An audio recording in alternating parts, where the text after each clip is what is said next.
I think I'm losing my mind, trying to stay inside the lines.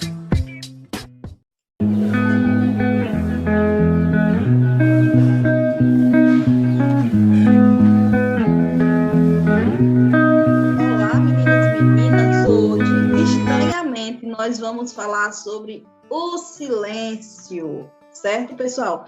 Nós vamos falar sobre qual é a função do silêncio dentro da comunicação religiosa.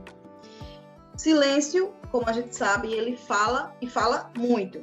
Mas qual é a função do silêncio dentro das religiões? Vamos ver hoje um pouco sobre esses questionamentos, certo? Vamos falar um pouco sobre o silêncio e a religião, as experiências com o transcendente a partir do silêncio, ok?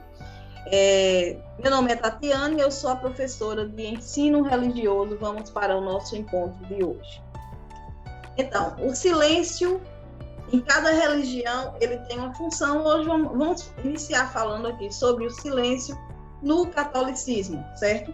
Algumas ordens religiosas, ou seja, algumas pequenas porções do catolicismo, como, por exemplo, os monges beneditinos e os monges franciscanos, eles consideram que a palavra e o barulho colaboram para afastar os monges de Deus. Ou seja, para esses monges, estar em silêncio é estar sempre mais próximo de Deus, é estar sempre em contato com o transcendente.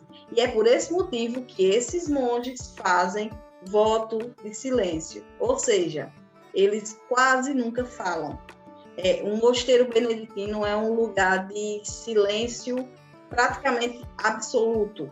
Eles não falam, eles falam só em momentos rituais, e eles fazem isso porque acreditam que esse silêncio os aproximam cada vez mais de Deus, do seu transcendente, e que quando eles quebram esse silêncio, eles se afastam de Deus, certo? O voto de silêncio está relacionado à ideia de que alguns aspectos de Deus não podem ser expressos em palavra. Como assim, pessoal? Não dá para escrever Deus em palavras, então para que falar, certo? Eles vão por esse caminho. Se eu não posso descrever Deus com palavras, como é que eu vou descrever? Como é que eu vou descrever Deus em palavras? É impossível descrever Deus em palavras. Eu posso adjetivar Deus, eu posso dizer Deus é bom, Deus é maravilhoso, Deus é extraordinário, Deus é tudo. Mas eu não posso descrever Deus em palavras, então não vale a pena estar falando sobre isso se eu posso estar sentindo a presença de Deus no meu silêncio. Então, o silêncio tem esta função dentro do catolicismo. Atualmente, as regras de disciplina estão relacionadas a trabalhos e orações no cumprimento do silêncio nos lugares regulados, que estão em vigência até hoje nos mosteiros de algumas ordens. Ou seja, apesar do silêncio ser muito importante, existem momentos dentro do mosteiro em que esse silêncio ele é quebrado. Como eu disse, normalmente são os momentos que eles estão fazendo algum tipo de trabalho e eles precisam se comunicar, ou em momentos de rituais. Fora isso, silêncio absoluto. É até difícil a gente imaginar isso, né? Nós vivemos em uma sociedade que nós não paramos de ouvir barulho o tempo todo. Eu vou falar um exemplo aqui, por exemplo, da minha casa. Se eu desligar o som, eu ligo a TV. Se eu desligar a TV, eu ligo o computador. Se eu desligar o computador, o menino começa a chorar. Então, não existe, nós não temos o hábito de estar mais em silêncio. O silêncio chega, dói no ouvido de nós ocidentais, porque nós somos expostos a barulho o tempo todo. E esse barulho, muitas vezes, pode nos impedir de estar em contato com o sagrado, em contato com a natureza, meditando e contemplando a natureza, que na verdade também é Deus, certo?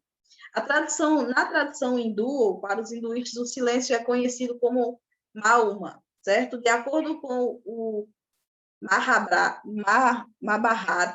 pessoal, eita! Com o livro sagrado do hinduísmo, o objetivo do Mauma é reconhecer aquilo que está além do alcance das palavras e da mente. Desse modo consciente, não somente no silêncio da fala, mas no silêncio absoluto, todos os sentidos da mente. Ou seja, quando você está em silêncio para o hinduísmo, quando você está em silêncio profundo e absoluto, você está em plena conexão com todas as suas capacidades corporais e mentais, certo? Existem pessoas que afirmam que em alguns momentos de meditação, certo? Em algumas práticas meditativas, esse silêncio e esse controle do corpo é tão grande que existem pessoas que conseguem controlar a pressão sanguínea e os batimentos cardíacos, certo? Quando estão em momentos de meditação. Isso é muito profundo, isso é um grande conhecimento de si próprio, e sim, é verdade e é possível, tá? Então, no exercício aqui, no exercício nós vamos discutir na aula no Google Meet, e eu espero que quando eu chegar na aula do Google Meet, eu já tenha aprendido a falar aquela palavra lá que eu engasguei e não falei, e consiga falar lá na aula, certo, pessoal? Eu vou aprender, eu vou conseguir fazer aquilo, porque eu estou nervosa. Então, na aula do Google Meet, nós vamos discutir o exercício, fazer o exercício, discutir mais sobre silêncio, práticas de silêncio, silêncio na sua vida, e mais tudo que nós pudermos falar e pensar sobre esse assunto, certo? Eu não vou editar esse vídeo, vou deixar aquele erro lá para vocês poderem ter assunto e frescar da minha cara o resto do ano. Opa, professor, não pode falar essa palavra, não. Mas para vocês terem assunto para poder rir da minha cara o resto do ano, eu vou deixar o vídeo do jeito que está. Então, eu espero vocês lá na aula do Google Meet.